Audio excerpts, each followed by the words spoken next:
Hello everybody, especially sa ating mga aspiring entrepreneurs. I'm grateful and humbled to receive my 5-figure tax refund today for my online business.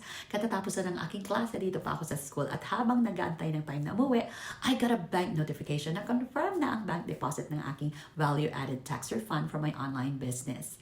This is just for the first quarter of this year at hindi pa kasali ang mga commissions. I just would like to stress though that success in digital business doesn't happen overnight. Kailangan mo talaga ng sipag, tiyaga, consistency, at willingness to learn, grow, and apply what you have learned from the trainings. I'm sharing this not to brag, but I post bilang isang digital marketer. And aside from that, gusto kong inspire yung mga naghanap ng game changer sa buhay nila at patotohanan that this business really works. And it's already changing lives. Mga istorya ng mga single parents, OFWs na for good, mga na-laid off or nawala ng trabaho, and those dreaming of more time para makasama ang pamilya at mga mahal sa buhay. Mas masarap i-celebrate ang tagumpay kapag alam mong pinaghirapan mo talaga, di ba? O siya, basta dito lang ako kung ikaw din ay interesado. Message me today and let's talk about how this business can also change your life. At kung gusto mo namang malaman kung paano mag-umpisa, mag-register lamang ng iyong email sa ating no-cost webinar sa www.anhelstrom.com.